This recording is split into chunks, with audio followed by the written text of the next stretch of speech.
Hello, I'm Toycat, and welcome to the wonderful world of Minecraft. This is a boundless expanse where players once found themselves immersed with no direction, no guidance, and no hand to hold. Minecraft's first tutorial changed that, of course, in 2012, and this is widely recognized as being one of the most memorable moments in this game for many console players. Of course, until they discontinued it in 2017, now Minecraft has no tutorial except for this menu you probably didn't even know existed, that contradicts itself, lies to you, and even tries to get you to buy a Realm subscription. This is pretty nuts, but the truth is that Minecraft is the game that most needs a tutorial, and this video will hopefully explain to you why by showing you the game's failings in that exact area across the three major editions, Java, Bedrock, and console. However, first I think we need to validate this video's thesis by saying, why does Minecraft need a tutorial to begin with? I mean, after all, when you or I got into the game, maybe there was no tutorial for you. You could argue that this is the better way to play most games, and given the way that most games will throw a tutorial that puts the obvious in your face and really makes you regret being handhelded, why is it that we want this at all? Bedrock Minecraft is the one that Microsoft would like you to believe is the default version of the game, but it's also the one which is most confused when it comes to tutorials. This is because they've had some marketplace worlds which are meant to guide you around, but none of these have ever been official or really thrown at people, and so instead the official how to play is a tutorial which you can find in the settings. So most people don't know it's here, but you go to settings, then how to play, and then you'll get Minecraft's biggest edition's official tutorial. This comes in the form of text and the occasional image, and as delightful as these images are, I've got to say, text and image only? Wow, that is, for the main version of Minecraft, this is a terrible way to explain things. I mean, say what you will about unskippable tutorials, but the idea of having some in-game tutorial is something every game knows is better, whereas this thinks that the best way to teach you about the hotbar is with this stylized screenshot. And it's cool to imagine Minecraft playing on the Game Boy Advance, but do we really need to have this? I think the answer is no. I mean, even diving deeper into this, for some reason, as we skip through this, you can see, okay, it's text and images, and that's nice, but also for some reason, the text just seems to change font midway through random sentences. This is strange, to say the least, and yeah, I think the only real benefit of this tutorial being here is that because it's built using the game's in-game font, you can actually use any of the emojis you see in this tutorial, if you happen to know what you found, but that's a whole separate tutorial video for that. And so the in-game tutorial, it might be kind of dense, and it might be able to tell you everything, but it's also very strange. I mean, for example, when you talk about the idea of the end, it makes a comment about this idea of like, oh yeah, if you go to the end cities, maybe you'll find something to bring back with you. Again, it kind of hints that like, yeah, work that out for yourself, and then it's like, no, here's exactly what you can find. Elytras and shulker boxes. I think that there are all sorts of complaints that we could have with this, but I guess it's better that it exists there than not at all, but by the tiniest amounts, and even then, actually, by having a tutorial inside the settings, now we don't need one in the game. Instead, you're presented with this Create New World button, which actually will remind you that you could buy a map. You know, have you ever considered that actually now is the right time to check out the mermaid life? As much as wait, did I just buy that? Oh no, I didn't want to. I was just trying to... Anyway, the point... Oh, okay, these were free. It's fine, okay, I didn't have to actually buy anything. But the idea that the game decides to throw things at you and say, maybe buy one of these, instead of teaching you how to play the game, is very much indicative of what Microsoft would rather you do, which is sad. However, it's not, it is worth mentioning that if you try to load up a world, like my recently deceased Flatcore, you'll get these loading screen tips. And what's really cool about Bedrock is, unlike Java, where these are just in the game, these will actually vary based on how far in the game you've made it. And so I figured I would make a little bit of a fun game right here, if you don't mind playing it with me, and that fun game is going to be, are these tips good or not? I have got the entire list from the Minecraft Wiki, the good Minecraft Wiki, and I'm going to go through this list, and we're going to see which of these are good pieces of advice and which of them are not. Because some of these are, you know, like objectively true, right? Break blocks, pick up resources, use the crafting grid to make helpful items, now you're crafting. I mean, it's a beginner tip, so there's not much wrong with that, and most of these beginner tips are broadly true. However, by the time we get to things like chopping wood with an axe is much faster than using your hands, I think you actually get a little bit misleading. An axe is faster than your hands,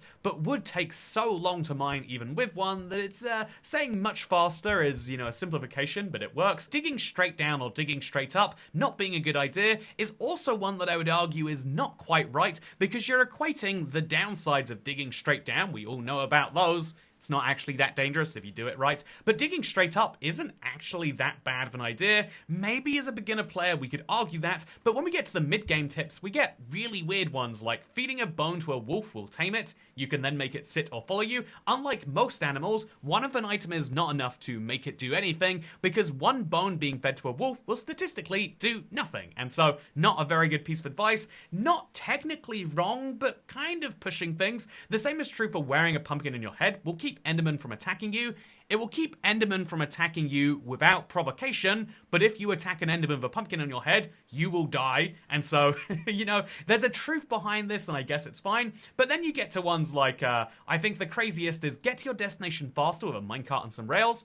No, you will not get there faster. The fastest way is not build a giant rail somewhere and then take your speed from, I think it's 5.4 meters a second when running to 8 meters a second. You will get to your destination faster with a horse, or with a boat on some ice, or with an elytra. The minecart being faster is just not accurate, and it's taken from Legacy Console Edition. Of course, that's why this is. They took this from Legacy Console and forgot to increase the minecart speed to go along with it, or realistically just scrap the loading tip. But then we have ones that are just factually inaccurate. There are 3,587 types of tropical fish. I thought this might be taken from Java, where that's true, but then I looked into it from this same wiki, and apparently there's 3,072 on Java and 2,700 on Bedrock. Now, it's possible that it's not just that there's 2,700 on Bedrock and an additional 372 on Java. It's possible that the total number between two versions is 3,587, but there's no way that they are thinking that, and if they are, why are they telling me that information? It has no real value. And so, yeah, there's quite a few other odd ones in here. I think that sprint in water to swim is technically true. Be nice to animals isn't a tip. It's, like, a lot of these are useful, and then there's stuff like that. But then what's really interesting is if we scroll down to the bottom here, you can see that when wandering in the deep dark, silence is key. As if, I don't know. I feel like, and even more interestingly, by the way, there are things like, did you know you can shear a beehive or nest to get honeycomb, or use a bottle to get honey? And then there's a separate tooltip that says, place a campfire under a beehive or nest to harvest honey. Again, it's missing the key piece of information, which is you need both of these loading screen tips together, because without them, there's not a lot of value in knowing the other one. But yeah, there are late game tips that are mostly correct. There's fluff and trivia that, to the best of my knowledge, is largely true. Even giving you the fun little furry text, if you want to give that a try, you can. And then there's creative mode tips, which I guess these are broadly correct too, saying you can use the TP command. Not always true. Not all creative worlds have cheats enabled by default, so not a creative tip, but maybe a good one. But then, interestingly, we've got add-on tips and realms tips, beta tips, preview tips, which are different, but all of the preview tips are just there to, thank you for playing the preview, or tell you can thank the developers. And my point here is all of these tips, when taken as an aggregate, take away some of the value, I think. I love the idea of loading screen tips in a way of teaching the player in the game while they play it, right? I think that is a really cool thing, that while you are going in and out of the game, that you can consistently learn that when digging straight up, okay, ancient cities can be found in mountain ranges. These are cool facts, but also cool facts you won't see if you have a good enough device. So, what is my point here? My point is the Bedrock version of the game tries to have a tutorial, except they try to have 3 separate tutorials, and none of them are really adequate. And so, good job for trying. If you got marks for the numbers of tutorials, Bedrock would be the best.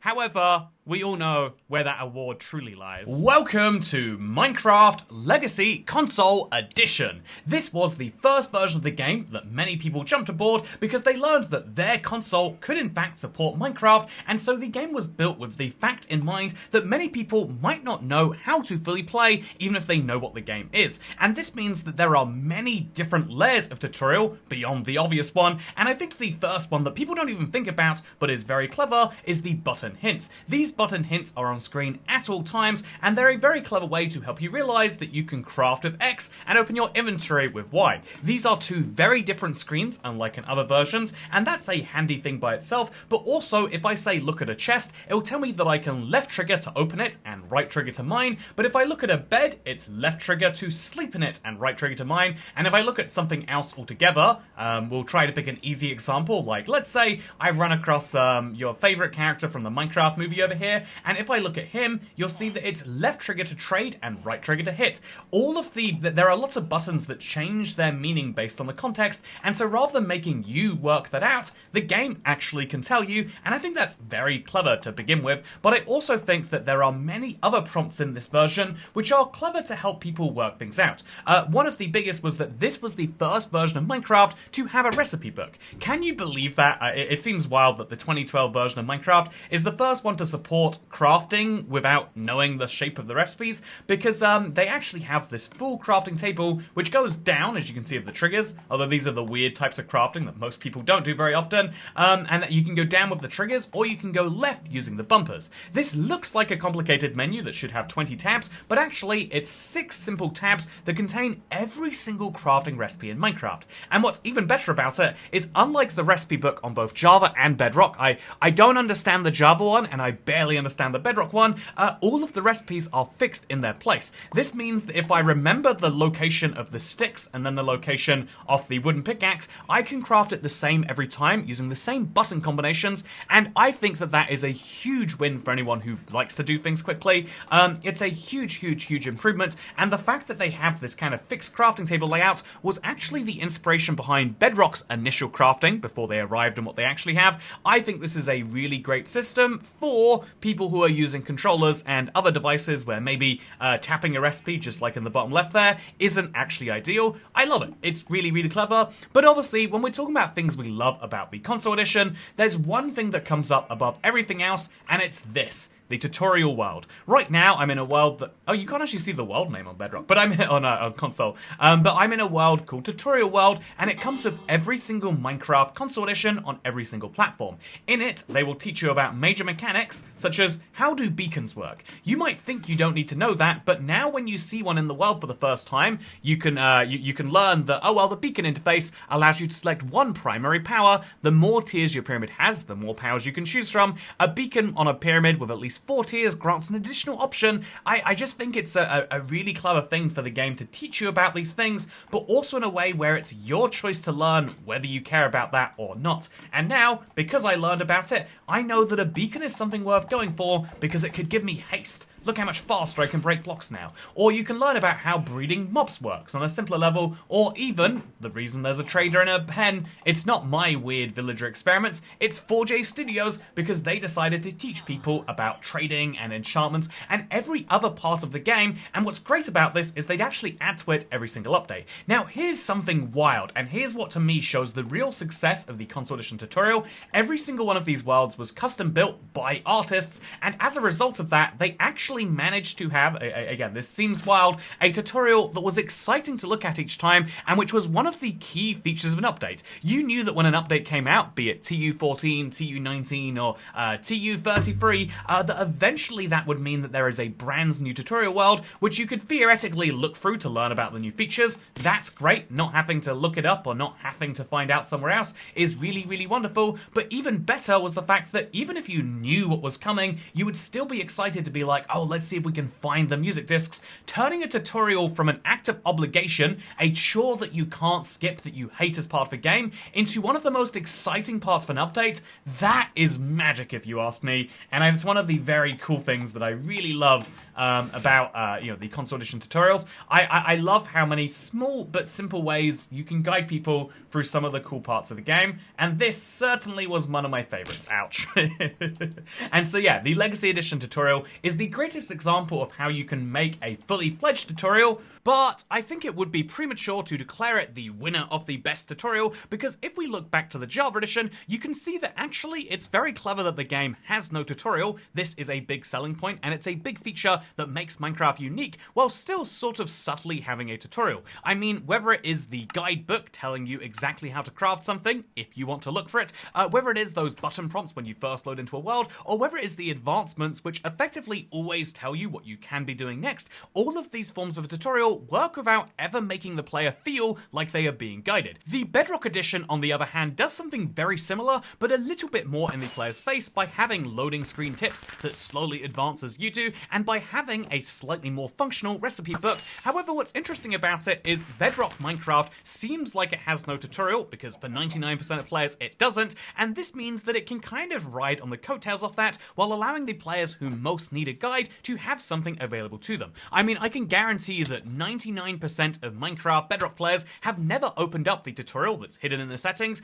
but at the same time, off players who maybe get confused somewhere very early into Minecraft, or somehow are that dream player that has never played or seen any Minecraft footage before, then off those play people, maybe only 92% have never been in there, and maybe it's really useful to learn about how to plant wheat, for example. The recipe book followed by the game tips and the in-game sneaky tutorial might be the best way to not have a tutorial while still sort of having a tutorial, whereas the Bedrock version does something very different, which is to say that it works on having a very direct tutorial while also making sure that any players who skip it, or maybe have forgot it, can find their way around with the button hints, with the easy UIs that are simple to follow, and with the fixed recipe book, if we have to call it that, but the crafting table which fixes everything in place. This makes it a very wonderful addition of the game for teaching people directly and indirectly, and obviously that makes it the best out of the review here, until you consider this question: should Minecraft even have a tutorial? Having a tutorial in a game is seen as such a necessity, presumably by those with the data metrics that point to the fact that, yeah,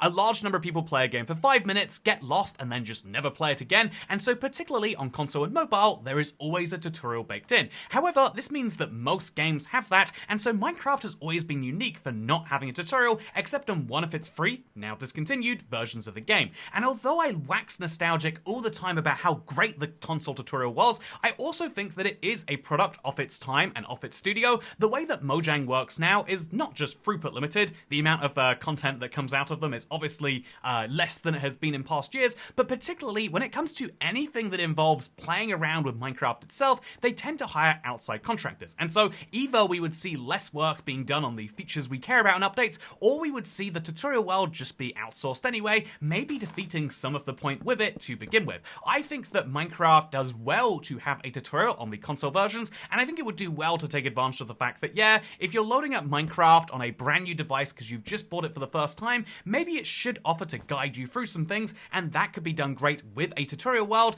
But when it comes to the amount of maintenance required, and when it comes to the way that it changes the game, I think actually it is one of the few games that can benefit better from not having a tutorial, from simply saying it is Minecraft, dream it, build it, and telling you, yeah, work it out after you've gone into that. Actually, Minecraft is one of the games that benefits from not having a tutorial, and so the best tutorial is the one that doesn't require you to go into a specific world and take time out of your day, but instead one that can guide you along as you go. Now, which is the best tutorial in this way? I would argue that it actually still is the console edition, but not that far followed by the Bedrock and then the Java version, which means that there clearly are things that even this like a year-old game that hasn't been updated in all that time still has to teach. And if you are a Bedrock or Java developer who's in charge of onboarding, given that Minecraft is still aiming to grow as fast as they can, there must be a large team dedicated to making sure that new people play the game. I would say seriously consider playing some legacy console and realizing what it is about that experience that made it so magical and allowed people who had no access to YouTube or anything else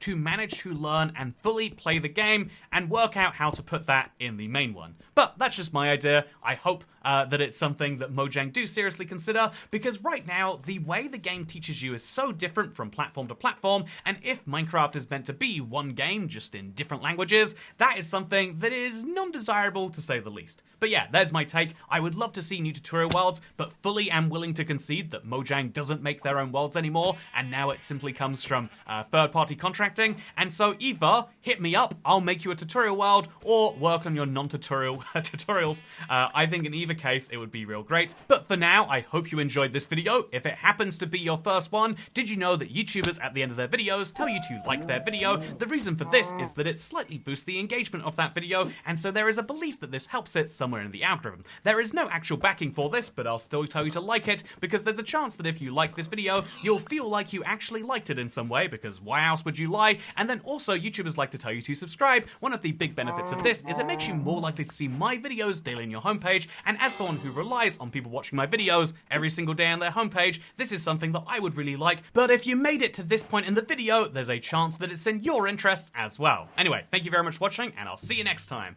Goodbye.